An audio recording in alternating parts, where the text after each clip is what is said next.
Welcome back to Brawl Justice. I'm your host Lex, and today we're going to attempt to get to the bottom of the disappearance of Mortis' hat.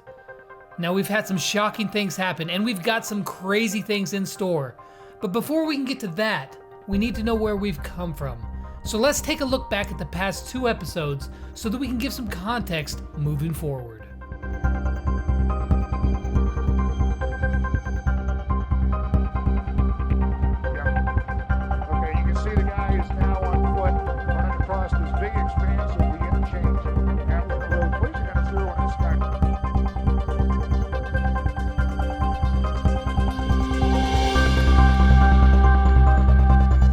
Our decision was Mortis' hat or kill the game.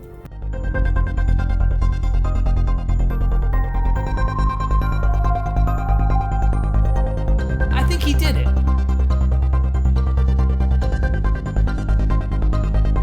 I never really got to know my brother.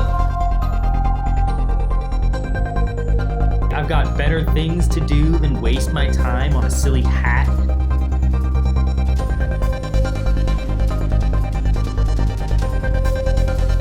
This is definitely not a picture of an innocent man. I did overhear him talking about selling something really, really valuable.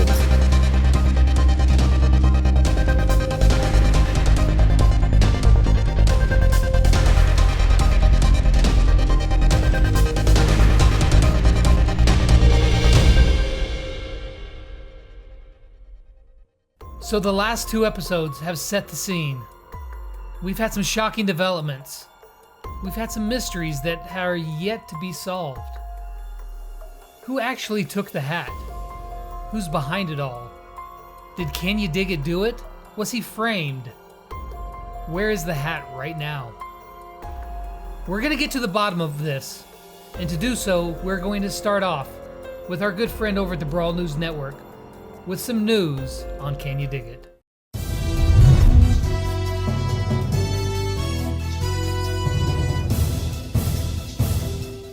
This just in, the hashtag #FreeDigIt movement is sweeping the globe. Prominent YouTubers from all around the world are rallying behind CanYaDigIt, proclaiming his innocence and demanding that he be released from Hard Rock County Jail. They have put together this short video letting the world know that they will no longer stand behind any more of this injustice.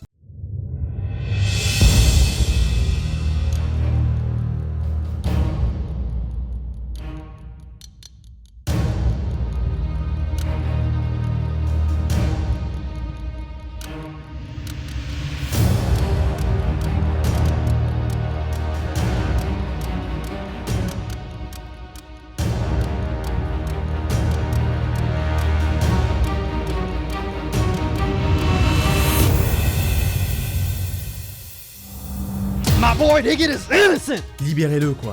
FreeDigIt. I just can't see him stealing Mortis' hat. Free Digit. Por un candelín libre! Let's free CanYaDigIt. ¡Le han robado el gorro a Mortis! CanYaDigIt didn't do it. ¡Libre ya! ¡Libre ya! ¡Libre ya! Digit hasn't done anything. He hasn't done anything. Hello fellow brawlers, I'm Kyle Simon. It is time to FreeDigIt.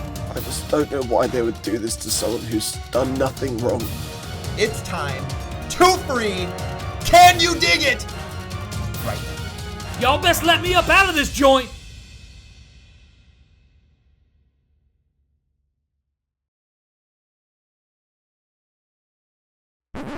But just cause I don't have like 1 million subscribers like Lex and Kairos don't mean I can't be on this video. I'm on the YouTubes, man. I'm noob time. I'm noob time. So YouTubers all over the world are lining up to show their support for CanYaDigIt. They clearly feel like he is not responsible for this crime. But if not him, then who? Could it be Ryan? Could it actually still be CanYaDigIt? Is there a third party? Well, with all this mounting pressure and without any real concrete evidence that ties CanYaDigIt directly to Mortis' real hat, CanYaDigIt's lawyer spoke out. My client has suffered under the boot of the Brawl authorities. CanYaDigIt was trying to protect Mortis and his hat from the vermin of this world. Vile individuals whose only concern was lining their pockets. Well, I hope the 30 pieces of silver were worth it, Judas. The hat in question is clearly not Mortis's hat. The DNA proves it. Remember this: if the hat don't fit, you must acquit. Powerful words and a powerful message. If the hat don't fit, you must acquit. But the question is, does the hat fit? CanYaDigIt clearly had the hat. It's undoubtedly a hat that, if nothing else, looks just like Mortis's hat. Clearly his lawyer believes that he is innocent. But the one that it truly matters to is the judge presiding over Digit's case. Not but 2 days after that powerful message from CanYaDigIt's lawyer, the judge presiding over the case was ready to make his ruling. Order in the court. While we have some real concerns about Mr. Digit's mental stability, the evidence bears out that this was not one of Mortis's everyday hats. From the lack of DNA from Mortis or his bats on the hat, this leads us to the conclusion that this was one of Mortis's spare hats. Because of this, I have no choice but to drop all charges levied against Mr. Digit. He is to be released effective immediately from Hard Rock County Jail. And while the community collectively breathes a sigh of relief, we caught up with CanYaDigIt to see how he was faring, freshly released from Hard Rock County Jail. Yeah, it's about time that they saw the light, yo. I'm glad to be out of that prison. Let me tell you what, it ain't no place to be. The food ain't no good, and the Wi-Fi is not even very good. It's a hard time playing Brawl Stars when your connection isn't so great to the Wi-Fi. You mean Wi-Fi? Man, whatever. So now that you're out, Digit, what do you have planned? Yo, to be honest, Lex, I don't even really know. I was just caught up in the middle of a bunch of trickeries. I was just trying to save my man's hat from that dude selling it, yo. Now, I don't even know what to think, man. So you still won't tell us who the person was who was trying to sell the hat? Like I said, yo, I ain't no snitch, Lex, but I will give you a clue. Now, don't expect these mind gymnastics to be easy, cause this is some serious stuff I'm about to drop on you, yo. But let's just say that the dude is short, and his name rhymes with Ryan Lighton. Ha, good luck trying to figure that one out, Lex. Now, if you'll excuse me, I got some fly honeys waiting on me, yo. So with CanYaDigIt cleared of all charges, that rules out one suspect. But there still are more.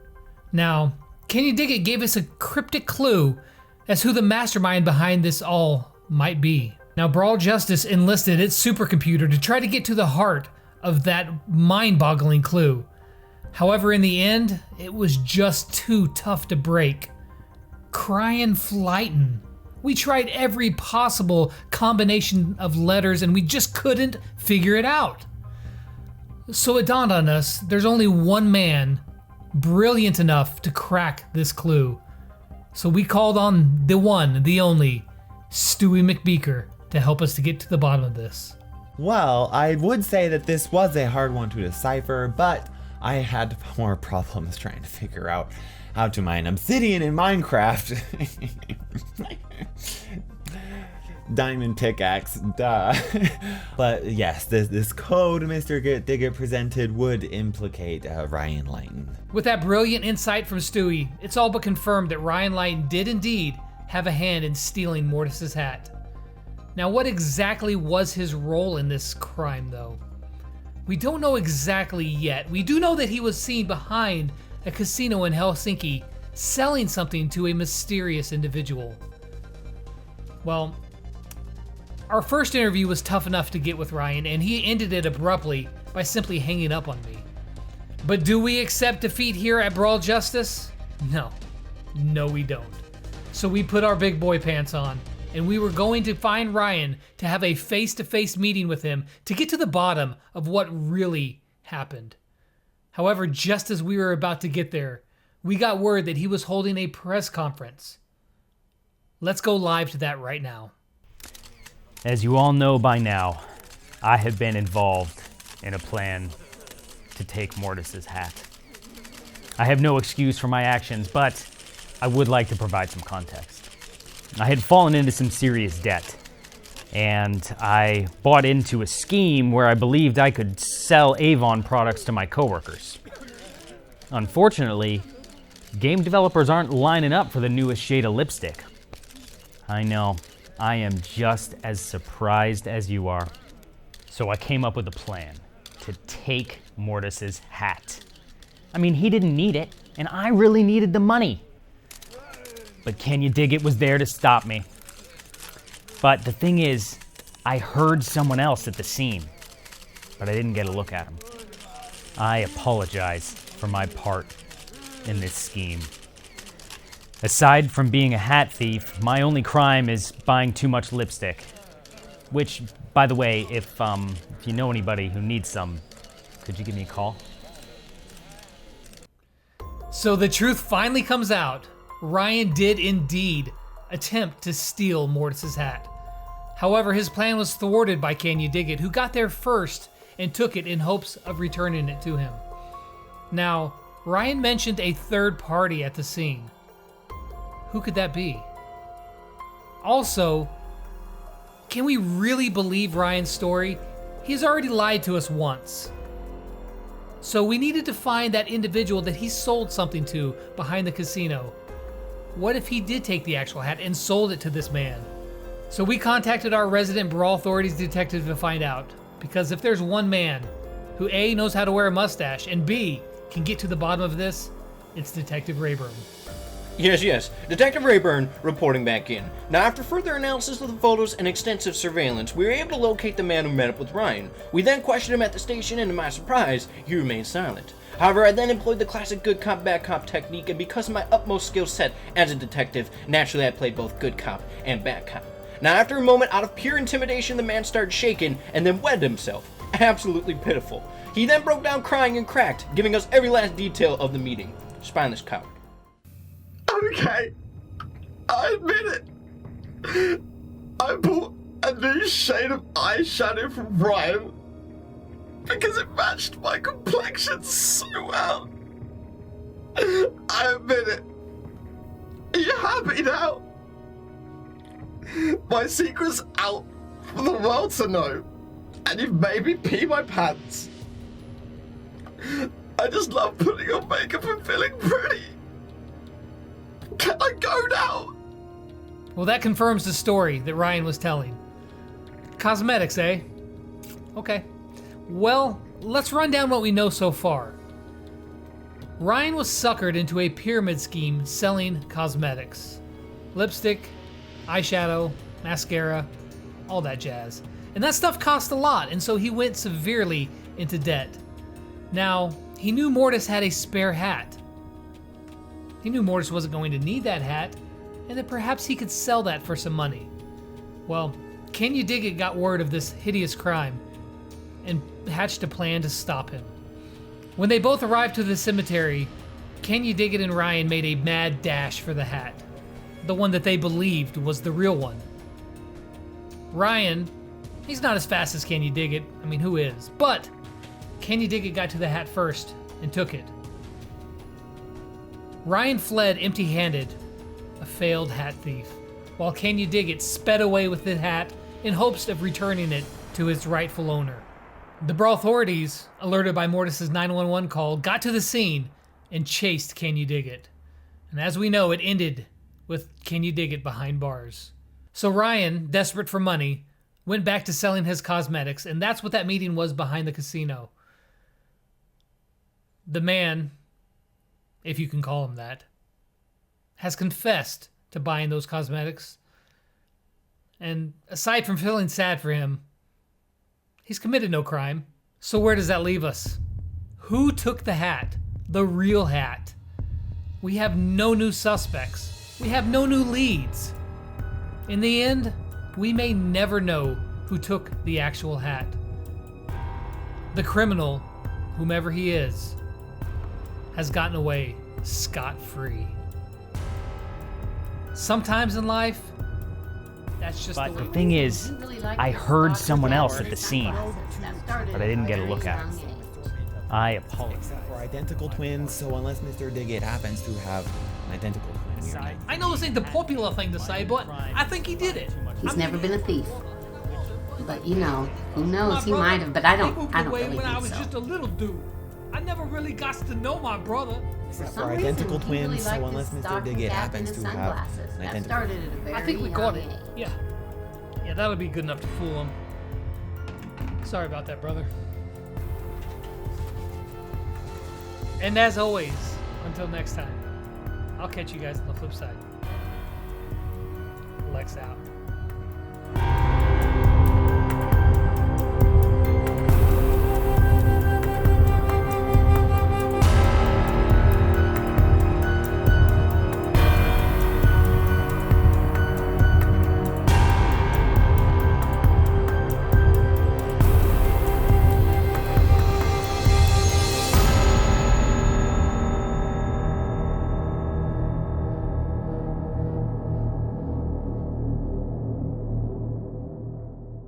God, my accent got worse and worse as I went along.